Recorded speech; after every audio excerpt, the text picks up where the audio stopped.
bir-birimizге барлығымыз сенім аралық сенеміз. Мысалы, мен бүгін саған сенемін. Себебі сен өте ақыллысың. Мен саған сенемін,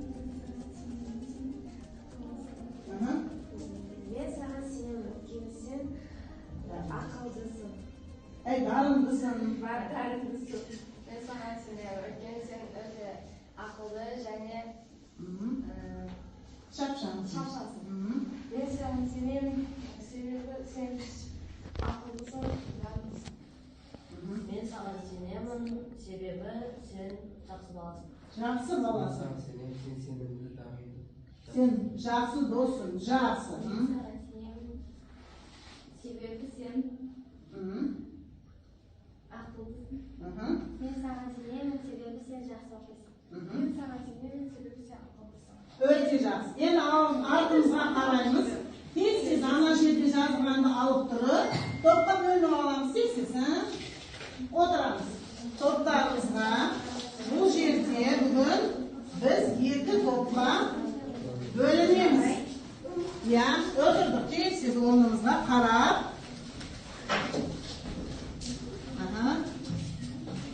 Екі топқа бөліндік. Достық тобы екен. Ал достық дегеніміз не екен? Қалай ойлайсыздар? Шамалы түсінік беріңіздерші. Достық қалай түсінесіз? Сыйлау, адалдық, құрметтеу,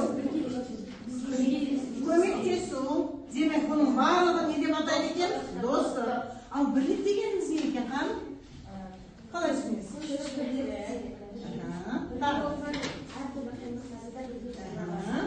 Өте жақсы. Демек, достық пен бірлік деген сөзімізге түсінік беріп өттік. Енді біз өзіміз бағалайыз. Мына ең жоғары ұпайымыз қанша? 10 ұпай. 10 ұпайды біз әрбір берген тапсырманы орындауымызға қарай сол 10 ұпайға дейін бүгін мәлеге жетуіміз керек. Дұрыс па? Мен сіздерге қатты сенемін, себебі сіздер өте дарынды, ақылды оқушысыздар. Бүгін енді қараңыздар, адал азамат дұрыстас тәрбие қараңыздар.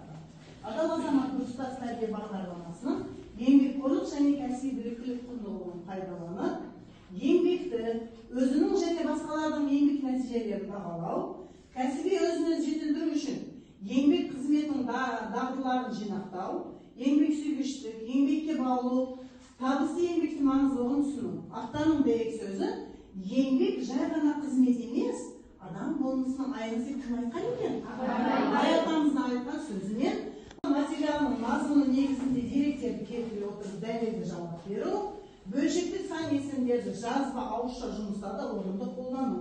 Өткен сабақтарда біз сіздермен тілдік бағдар бойынша жауап бергенбіз, оны жақсы білеміз. Одан алып, бүгінгі сабағымыздың дискрипторына назар аударайық. Достық туралы түсінік бере алады. Достық туралы түсінік беруіміз керек. Өз пікірін айта алады әрбіріміз. Сан есім оның түрлері туралы айта алады. Болжалдық сан есімдерді жаза алады. Нүктенің орнына керекті сөздер қойып жаза алады. Кластер толтыра алады. Бүгінгі біздің дискрипторымыз осы нәтижеге қол жеткізетін болсақ, біз 10 ұпай. Жартылай жеткенде. Қалған қоймақты пісіруге біз көмектесуіміз керек. Оны көмектесуіміз үшін біз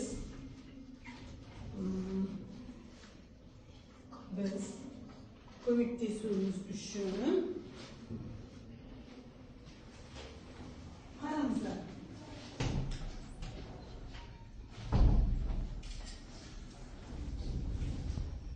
Әжеміз құймақты қамырын дайындап атқан екен. Басталмай кетті ғой. Не болып кетті?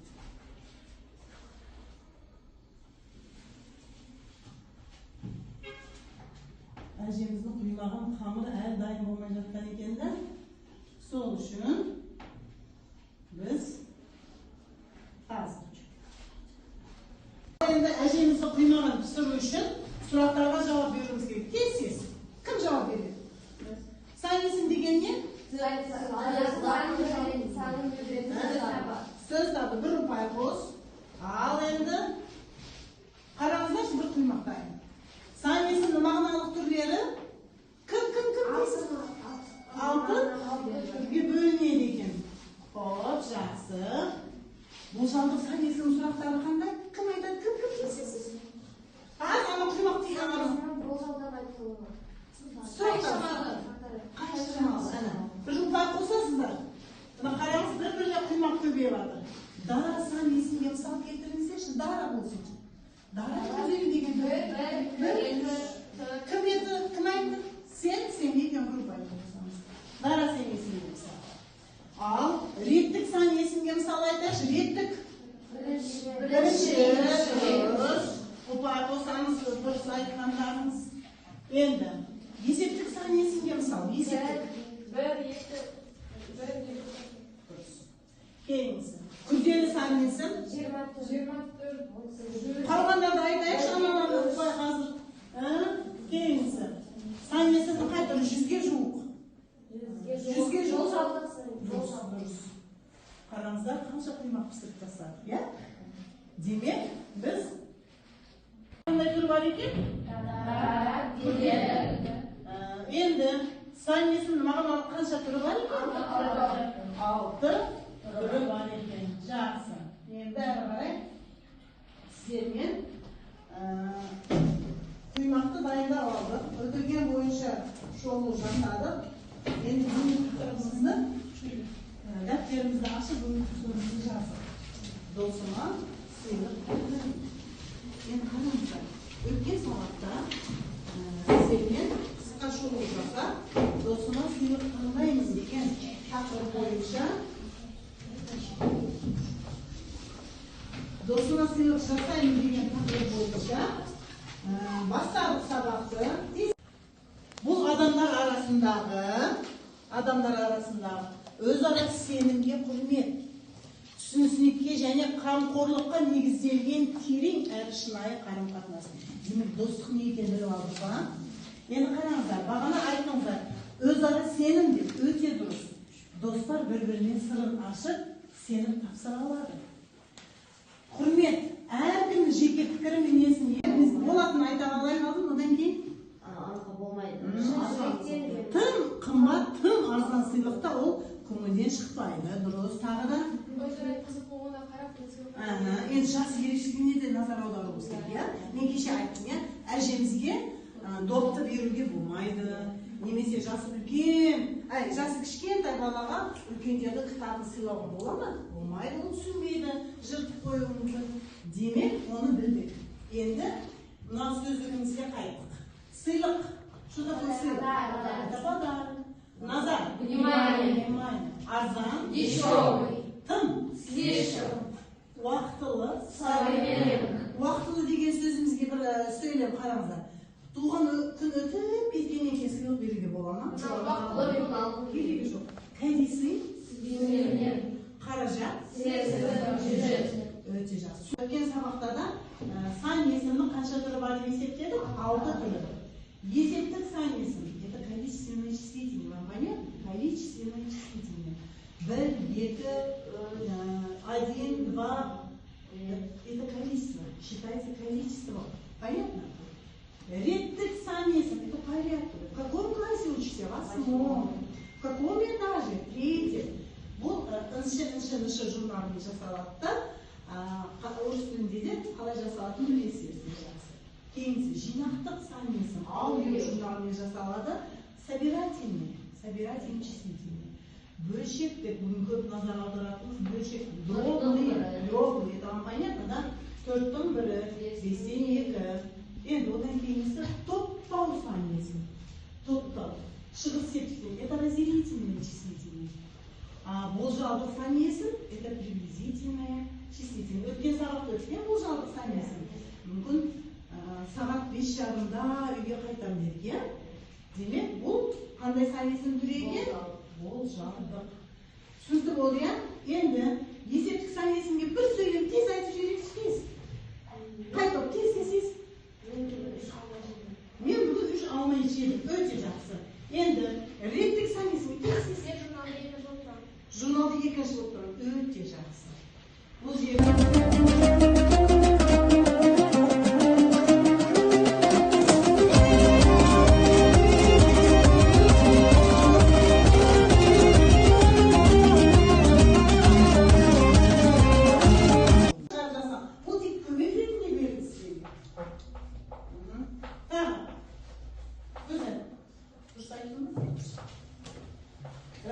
güzel, ekmeğin şakaslar, güzel.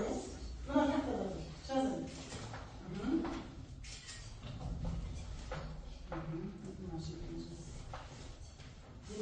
Qımbat silah öte жақсыма. Qımbat silahın mündem keregi жоқ екен. Qımbat silahdan. O adam sebebi qımbat silah alғанда қандай сезінеді өзін деді? Ыңғайсыз сезінеді екен. Ыңғайсыз сезінеді екен.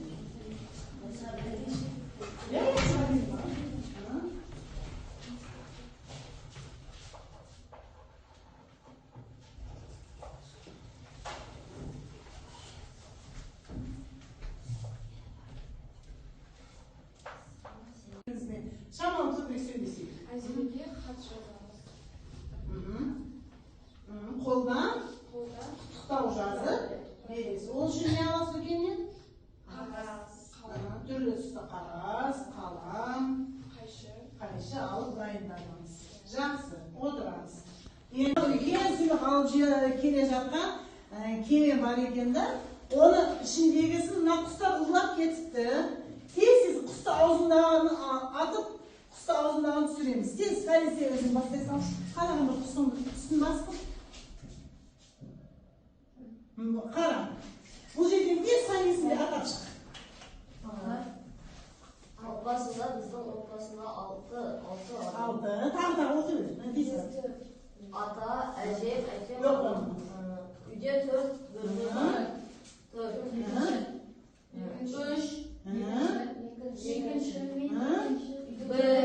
Жақсы үлгерді. Отыр, кейінісі тез шық. Білемін, тез шық. Қалаған бір құсты аузынан түсірші. Не бар екенін көреміз, қаным? Тез, санесін табамыз. Құсты әкетіп қалмасын, не сыйлық бар екен біліп алайық. Екінші.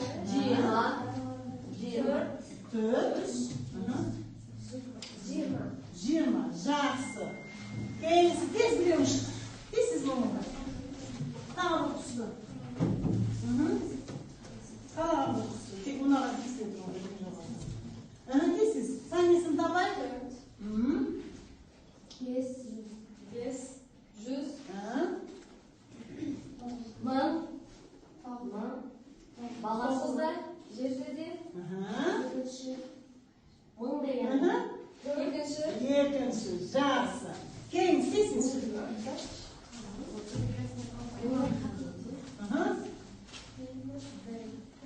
Тез сан. Бір аптада.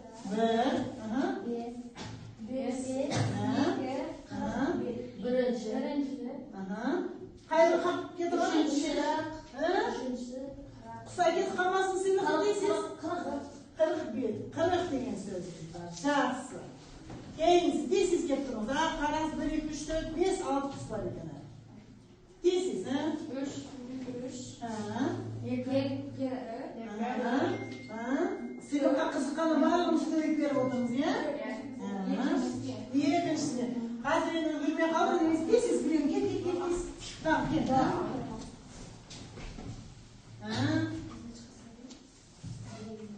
Мыңнан аса. 3. Бірінші. Елу. 150 дұрыс. Мыңнан айтты 3 деген. Жақсы отырдық. Кейінісі, ана жақта бір құсанияға кетіп қалады қайтесіз. Ұста. 2. 5. 30, 35. 1. Кетіп қалады. 5. 35. Оны түрден үлгірмей қалдық, жақсы. Қанша қап 3 құс қап істейсіз? Келіңіздер. Тағы алып кетіп қалса, сыйлық неге білмей қаламыз.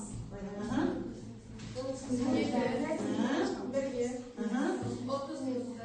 Бірінші 10 минут. 20 минут.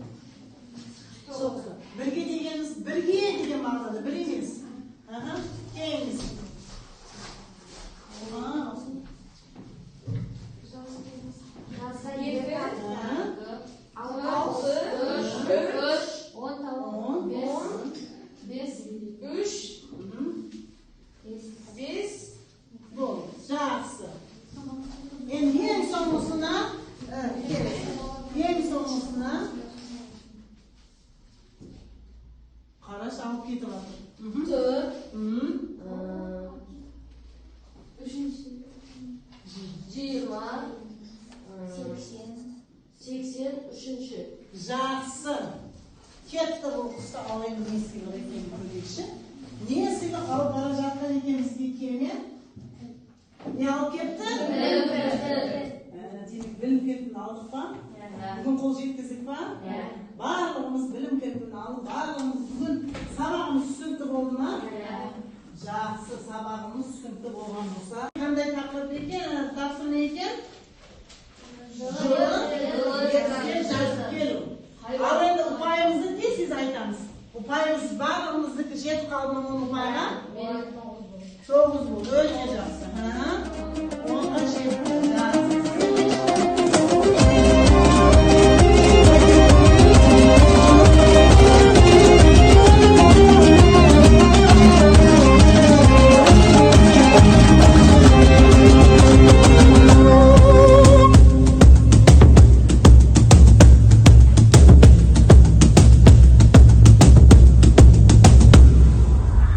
Тірі болсам, қазаққа қызмет етпей,